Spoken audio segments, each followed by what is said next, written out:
recibimos, tal como fue anunciado, a Oscar Andrade, quien agradecemos su presencia. Gracias por venir. No, a ustedes gracias por la invitación. Bueno, decíamos, además de ser un amigo de la casa, hay una iniciativa en la cual Zucca está, yo creo, haciendo punta. No quiere decir que sean los únicos que estén participando, pero están haciendo punta vinculado a la recolección de firmas por la ley de discapacidad. ¿Por qué es necesaria la recolección de firmas? Bueno, en realidad, primero, ¿por qué es necesaria la norma, ¿no? O sea, nosotros dimos un debate abierto con un montón de organizaciones que trabajan en el tema de la discapacidad acerca de si concentrábamos la acción en cumplir las leyes que ya existen, de hecho, leyes que intentan proteger los derechos, reconocer los derechos de las personas con discapacidad, hay desde el año 73, la primera fue en la rendición de cuentas de ese año, el artículo 611, ahí estableció un cupo para el empleo público de un 2%, una segunda norma en el 89 incrementa el cupo al 4%, y la última ley, la 18651 de febrero del 2010, mantiene ese cupo, pero además abre toda una serie de iniciativas acerca del estudio, transporte. Y bueno, claramente tenemos un déficit en el cumplimiento de las normas anteriores. Y dentro del colectivo que empezó a trabajar la cuestión de la discapacidad por el año 2007-2008, estaba la discusión de si incrementábamos los derechos o hacíamos cumplir los anteriores. Y lo que vimos es hay que hacer las dos cosas. Y poner el tema en debate nos ayuda a cumplir las dos cosas. Nos ayuda, por ejemplo, la campaña por la ley en la actividad privada nos ayuda a presionar para el cumplimiento de la ley en la actividad pública. La campaña por la ley en la actividad privada nos ayuda a preguntarnos cómo es que de cada 100 personas con discapacidad, solo 32 terminan la escuela. O sea, que arranca la carrera, digamos, arranca sus posibilidades muy limitadas. 1 de cada 10 termina ciclo básico. O sea, ¿es problema de la persona o es problema que el sistema educativo no está pensado para que la persona con discapacidad pueda recorrerlo? Muchas veces hablamos del Estado benefactor y quizás en esos casos no somos tan benefactores como creemos. Al contrario, nosotros creemos que, hay distintos enfoques a través de la historia del tema de la discapacidad. Durante mucho tiempo, muchas civilizaciones culturales lo enfocaban de manera displicente, o sea, se entendía que la persona con discapacidad lo era porque había recibido una suerte de un castigo y por lo tanto se lo excluía. Y después, durante mucho tiempo, la mirada predominante fue la mirada, digamos, desde la caridad, desde pensar que la persona con discapacidad tiene que ser un sujeto de lástima, nos tiene que dar lástima y tenemos que tenerle misericordia. Y en realidad hay que entender que el grueso de la discapacidad lo construimos socialmente. Si vos construís calles sobre las que una parte de la sociedad no puede transitar, casas en las que una parte de la sociedad no puede ingresar, medios de transporte que no son inclusivos, sistema educativo que no es inclusivo, forma de organización del trabajo para la que una parte no pueda participar, socialmente construimos la discapacidad. ¿Cómo que yo diga, va a haber trabajo para todos, los que midan más de 1,70? Bueno, el que mide 1,60 queda fuera, ¿no? O va a haber trabajo para todos los que pesen menos de 100 kilos, ¿no? O sea, en general, Naciones Unidas lo reconoce hace 30 años, pero en la sociedad nos cuesta. Lo que estamos haciendo es reconociendo un derecho. La persona con discapacidad tiene que tener derecho al trabajo. Entonces, nos tiene que interpelar como sociedad lo que decíamos del sistema educativo, en términos de pobreza. Uruguay redujo sensiblemente la pobreza, tenemos una pobreza de un dígito. En los hogares con discapacidad, la pobreza es de un 50%. Entonces, nos hacemos cargo que el tema del acceso al trabajo es parte de eso. Entonces, hay que pelear por el ingreso a la función pública, porque el cumplimiento no sea un 1% del 4% se cumple, 1 y algo. Ahora, si tuviéramos el 4%, miremos la magnitud. Hay 3 fuentes estadísticas que trabajan en el tema de discapacidad. Encuesta continua de hogares es una, otra la Comisión Honoraria de Discapacidad y otra el último censo. En las primeras 2 fuentes da entre un 7,6 y un 9,2% de personas con discapacidad. El censo coloca en 517.000 personas con discapacidad, censo 2011. O sea, no pensemos que cumpliendo el 4% del Estado tendríamos que tener 5 millones de funcionarios públicos para resolver el tema del trabajo. Entonces, resolver el derecho al trabajo es un tema del Estado, pero es un tema de toda la sociedad. O sea, también es de la actividad privada. Y eso es un poco lo que estamos no solamente discutiendo, sino también haciendo, ¿no? O sea, en realidad... Ahora, qué impactante la cifra que mencionás al pasar. El 50% de los hogares que tienen algún integrante con discapacidad, no importa que sean el jefe de hogar. Sí, son pobres. Está en la pobreza. O sea, la relación pobreza-discapacidad, desempleo, discapacidad, tasa de suicidio, discapacidad, nos interpela. Si entendemos que la discapacidad la construimos nosotros. Voy a poner un ejemplo. El colectivo de personas sordas, si hubiera lenguaje de señas en las escuelas, tendría las mismas dificultades para incluirse. Yo sé que el lenguaje de señas en las escuelas no puede ser, a ver, hoy nos dimos cuenta y mañana hay en todas las escuelas. Pero no se puede empezar. Es decir, experiencias, pilotos que puedan empezar. Solo empezamos a nivel sindical con lenguaje de señas. Yo llevo a mi hijo y mi hijo aprende 10 veces más rápido que yo. O sea, me saca una ventaja porque no es lo mismo empezar a aprender a los 40 que empezar a aprender a los 10 el tema del lenguaje de señas. Entonces, lo que nosotros queremos discutir es, nos tenemos que hacer cargo. Y parte de hacerse cargo es que de repente el supermercado va a tener que adaptar una caja para que en esa caja entre una persona en silla de ruedas a trabajar. Y no se va a morir nadie. Este año en la Zafra trabajó un muchacho en el peaje de Pando que logramos incorporar con parálisis cerebral. Cobraba un poco más lento, 10, 15 segundos más lento. Nadie se moría porque vos recibas el peaje 10, 15 segundos más lento. Entonces, centrémonos no en la discapacidad que tiene, sino en las capacidades que tiene la persona para que pueda también aportar esas capacidades, porque todos sabemos que el trabajo es mucho más que el salario que recibís, o sea, es incluirte socialmente. Y bueno, ahí hay una batalla que es muy digna para dar, ¿no? ¿Y cómo marcha la campaña de represión? Bien, bien, o sea, primero, fue votado por unanimidad en el Parlamento, lo que nos dio una enorme alegría en diputados, y es obvio que si hoy no están en el Senado es porque hay gremiales empresariales que han hecho una presión muy fuerte para detener la norma, ¿no? O sea, bueno, nosotros lo que queremos es hacer una consulta tipo ciudadana, decir, bueno, pero ¿y el vecino de a pie está de acuerdo con que la ley que dice que las empresas más grandes, las 5.000 empresas más grandes, que son las que tienen más de 25, hay 200.000 empresas en Uruguay, las 5.000 empresas más grandes tomen aunque sea una persona con discapacidad? Una. O sea, tenés más de 25 trabajadores a cargo, al menos una persona con discapacidad tenés que tomar. ¿Con qué discapacidad? Con la que más se adapte a tu tipo de trabajo, ¿no? O sea, es una batalla que intenta aportar el derecho al trabajo que está reconocido en la Constitución para un colectivo que está muy vulnerable. Lo que hacemos con las firmas es querer presentar al Senado, decir, miren, hay decenas de miles, nos pasa en la feria, de cada 10 que pasan firman 9, porque en realidad se entiende, o sea, que esto es un tema de derechos. No estamos, repito, no es un problema de caridad, tiene derecho al trabajo. La persona tiene derecho al trabajo porque primero es persona, no nos centremos en la discapacidad. Y ubiquemos que la discapacidad, repito, hay una parte que la construimos socialmente, que socialmente le generamos limitantes. Entonces, sí, que está claro que hay que empezar a cambiar el enfoque sobre cómo vemos la discapacidad y qué tipo de condiciones les damos para el desarrollo. Es que tal es así, Nico. Te pongo un ejemplo, ¿no? Nosotros ponemos que logramos que el mismo ejemplo del peaje pasa en un supermercado. Y entra un muchacho que tiene una parálisis cerebral o parte de y que va a cobrar algo más lento que el otro. Yo voy a comprar al supermercado. Y en vez de ir a esa caja, trato de esquivar esa caja porque voy a demorar 10 segundos más. Bueno, resolvimos el trabajo, pero nos faltó una batalla cultural. Estamos 10 trabajando acá y nos toca que entre un compañero que tiene problemas en la espalda y que por lo tanto no puede hacer fuerza y va a hacer otras cosas con nosotros, va a tomar medidas, pero no va a hacer fuerza. Y yo me quejo y entonces tengo que hacer 2 viajes yo y ¿por qué se le dio trabajo a él? Bueno, logramos el trabajo. O sea, la ley es una parte de lo que hay que ganar, pero hay que ganar mucho más en la cabeza que en la ley. Para poner un ejemplo que se mira poco, hay decenas de miles de personas con discapacidad que es producto de un siniestro laboral.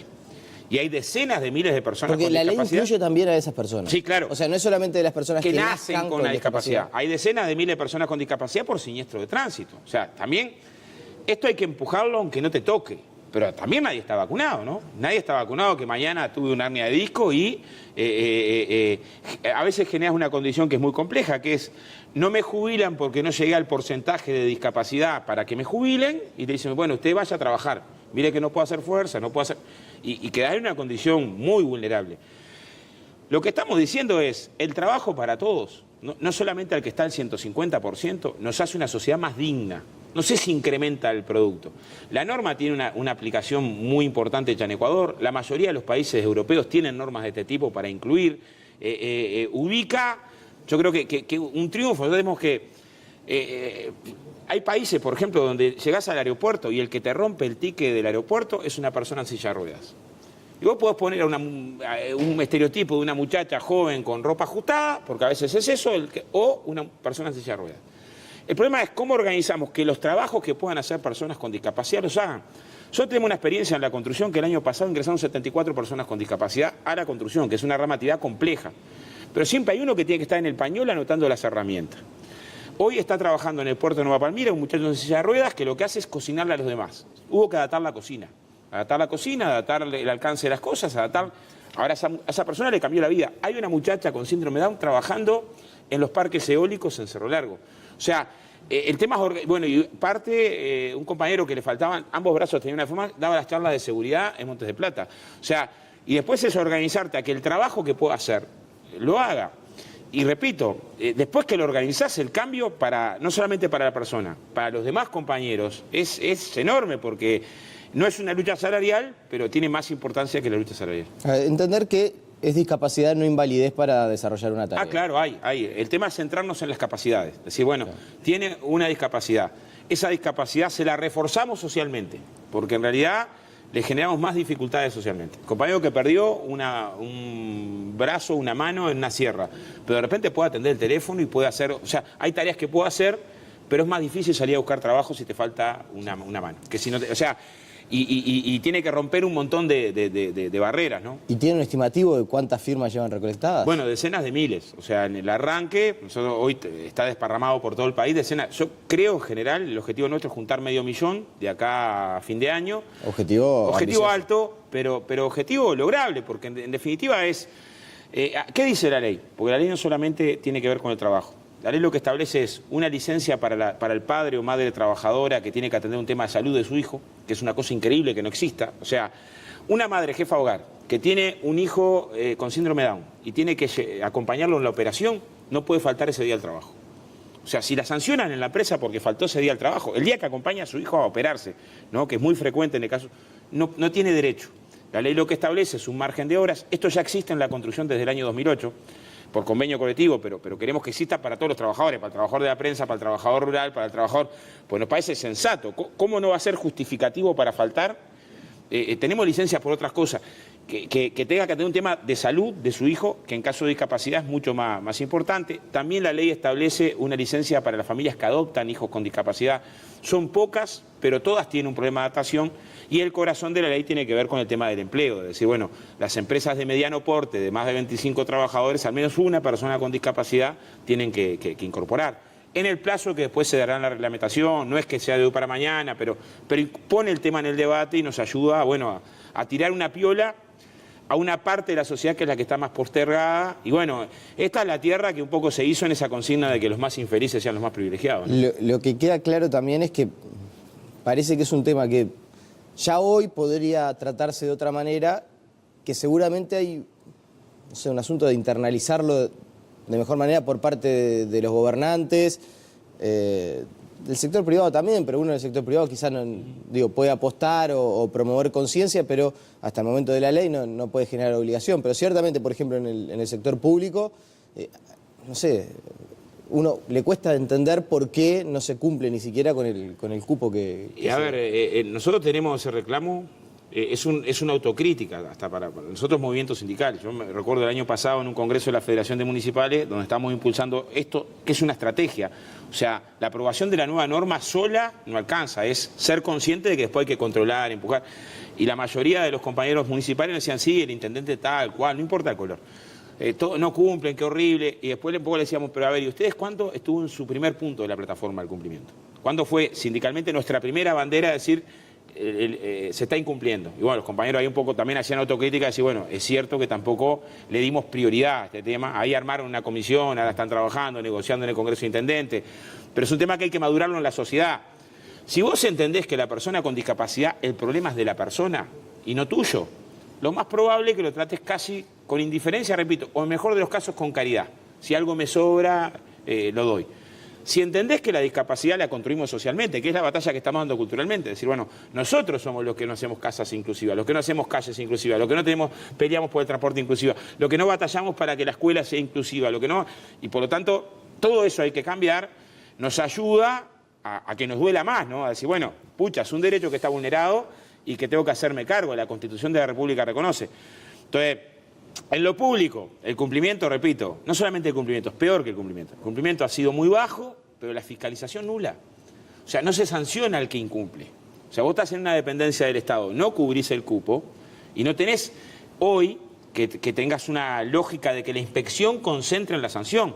Es más, nosotros estamos mucho discutiendo decir, bueno, los que vamos a tener que controlar esto una vez que se aplique la ley, en la fábrica, en el taller, reclamar que se cumpla, vamos a tener que también empujar mucho a los trabajadores organizados, pelear tanto porque como que si se me incumplió el salario, se me pagó fuera de fecha, este cupo tenía que tomarlo del listado de personas con discapacidad y no se tomó, tomarlo con la misma importancia. A la vez que exijamos un rol más protagónico de la inspección. Del 73 existe la norma para el Estado y no hay nadie sancionado del 73 al 2007 por el incumplimiento. Sí, letra muerta. O sea, a ver, en los últimos 3 años algo ha mejorado, han entrado, por ejemplo, para ponerte un ejemplo, 180 personas, 190, cuando había periodos que entraban 10 por año, 12. Pero el problema no es mejorar un poco. O sea, yo tendría que tener en cada dependencia, decir, mira, yo tendría que haber entrado 20 y entré 40. Porque en este tema entiendo la sensibilidad que tiene, ¿no? O sea, tendrías que tener un componente que no sea un problema cumplir la ley, sino que mostráramos.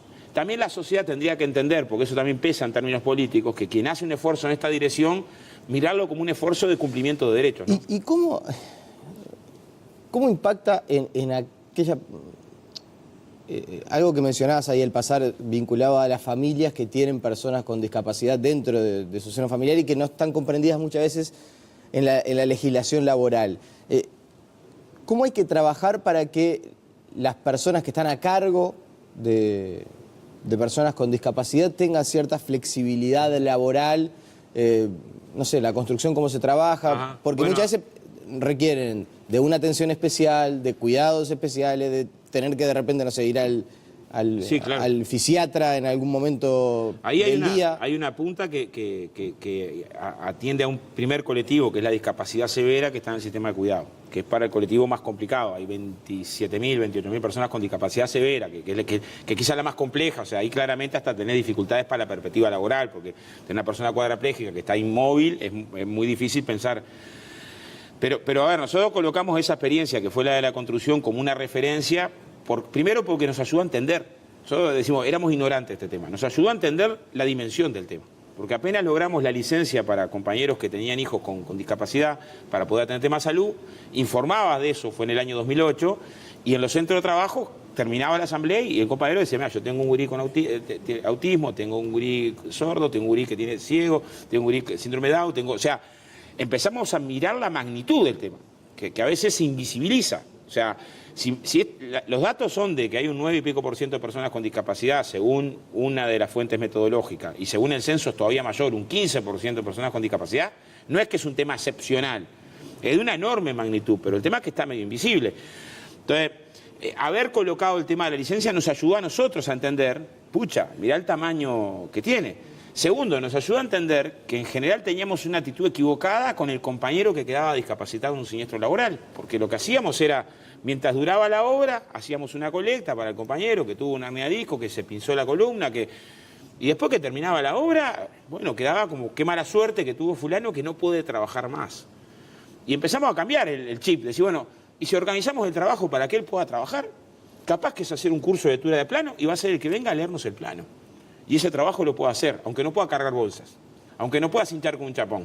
Pero lo vamos a condenar a que quede excluido de acá el resto de su vida en condiciones... O sea, ese cambio tiene que ver con una experiencia concreta, así, bueno, y con lucha, ¿no? Es decir, en nuestra cabeza. Hay compañeros que a veces te dicen, che, pero están peleando por las personas con discapacidad y yo estoy sin trabajo y estoy normal. Es decir, no, a ver, muy normal no estás con ese comentario, porque en realidad lo que estamos expresando es... Socialmente nos tenemos que organizar para que todos podamos tener una vida digna. Y esa es una batalla que, repito, vale mucho la pena. Y entender que uno está en mejores condiciones de salir a buscar su oportunidad laboral que esas personas. Claramente. O sea, en realidad no se puede esperar al desempleo cero porque no existe desempleo cero en ningún lado para si una vez que exista desempleo cero, si nos sobra, vamos a hacer experiencia. Porque no es si nos sobra. El enfoque, yo lo voy a repetir de vuelta, es nosotros les construimos limitantes. En todo, desde que arrancan, construimos limitantes. Son sociales las limitantes. Entonces, después no podemos decir qué mala suerte que tuvo el individuo, porque los límites los fuimos construyendo socialmente. Se trata de desconstruirlos socialmente. La ley sola no alcanza, no hay ley mágica. O sea, se va a votar la ley y al otro día vamos a estar insistiendo en su cumplimiento, en su reglamentación, en su aplicación. Ahora, supongamos que se cumple poco esta norma. Se vota y logramos que se cumpla apenas un 10% de lo que dice. Bueno, tendremos 500 personas con discapacidad trabajando que antes no tenían trabajo.